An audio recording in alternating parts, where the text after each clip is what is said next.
가족과 이웃에게 감사를 전하는 5월. 5월에는 나의 가족과 조국을 위해 피 흘리신 분들을 기리는 날도 있는데요. 5.18 민주화운동 기념일입니다.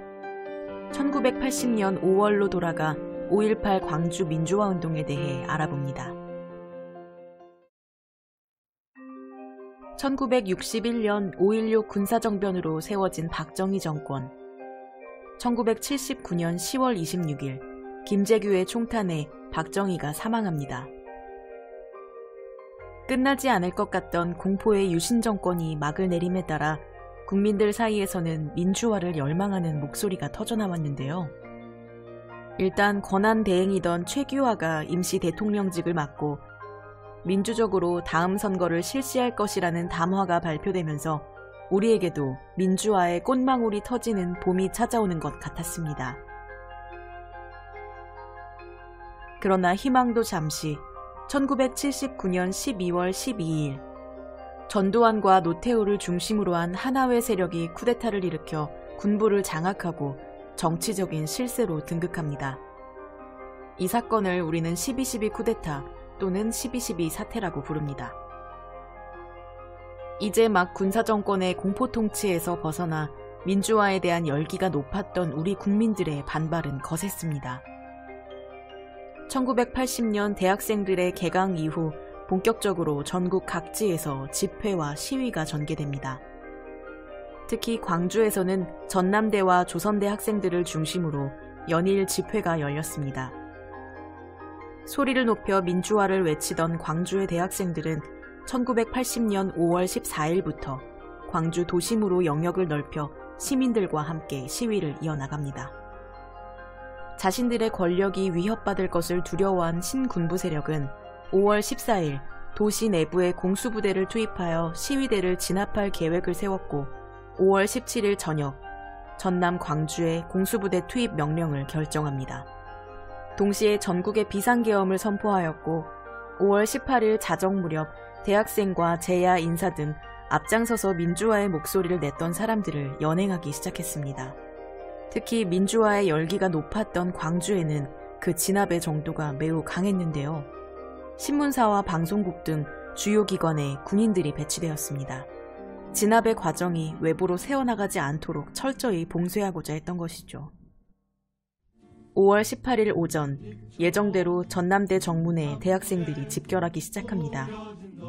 학교를 둘러싼 계엄군은 학생 시위대의 해산을 강요했고 이 과정에서 충돌이 빚어졌습니다.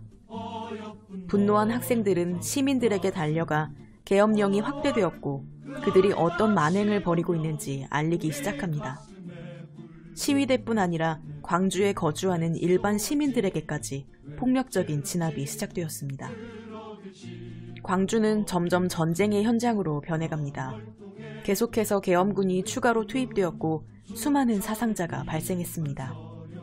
시위에 적극적으로 참여한 사람들은 물론 평범한 일상을 살아가고 있던 사람들에게까지 무차별적 살상이 가해졌고 만삭의 임산부에게까지 성적 학대가 이루어졌습니다. 연행된 사람들에 대한 무자비한 고문과 인간 존엄성 말살에 대한 것은 더 말할 것도 없겠죠. 내 가족과 내 이웃이 총칼에 무고하게 희생되는 것을 본 시민들은 더 이상 참을 수 없었습니다. 그들은 무기를 획득했고 곧 시민군을 조직해 계엄군에 용감히 맞섰습니다. 5월 21일 일시적으로 계엄군을 후퇴시킨 시민군은 26일까지 걸기대회를 개최하고 언론의 역할도 함께 담당했습니다. 광주의 시민들은 시민군에게 적극적으로 협조했고 그들은 아픔 속에서 서로를 의지 삼아 공동체를 꾸려나갑니다.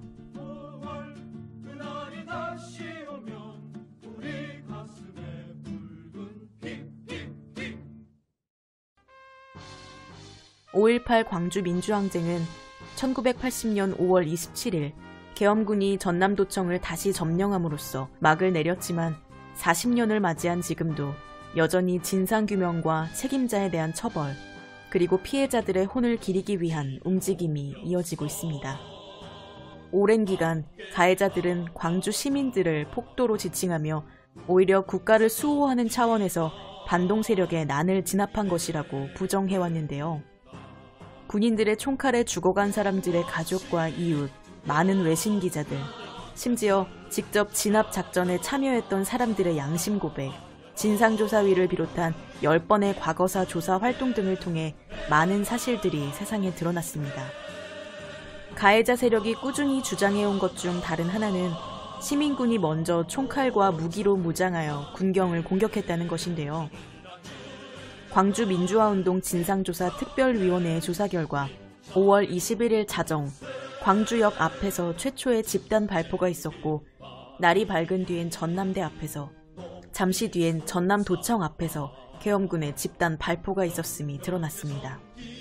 또한 가해자들은 광주 민주화운동을 북한군의 소행이다라고 주장하기도 했습니다. 당시 북한에서 특수부대를 내려보냈다.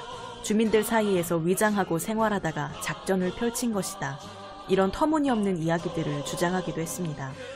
실제로 가장 실질적인 권력을 행사했던 전두환은 신원 미상의 사망자들을 북한 요원으로 몰고 미국에게 거짓 정보를 흘리는 등의 노력을 기울였으나 큰 성과는 없었습니다. 우선 북한군이 전남 광주까지 내려오기엔 당시 우리나라에 내려져 있던 전국 비상계엄령이 삼엄한 경비체제를 이루고 있었고요. 당시 현장에서 취재를 진행했던 기자들에 의해 북한과는 일절 연관이 없음이 여러 번 증언으로 제출되었습니다. 그리고 항쟁의 현장에서 반공 슬로건이 걸린 것만 보아도 알 수 있지요. 또 하나의 터무니없는 주장은 장갑차를 몰았으니 특수 군사교육을 받은 북한군이다, 이런 얘기도 있었는데요. 의무 군복무 국가에서 국가를 수호하는 중요한 임무를 수행하고 돌아온 우리 예비군들을 무시해도 한참 무시하는 터무니없는 주장입니다.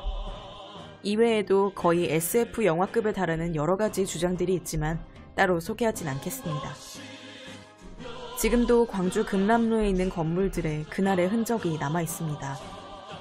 그때의 기억을 안고 살아가는 사람들이 그곳 광주에 있습니다. 광주에 가실 일이 있다면 망월동 묘역을 가보시길 추천드립니다. 민주주의의 수호를 위해 피 흘리신 분들, 그리고 무고하게 희생된 시민들에 대해 진심으로 애도를 표합니다.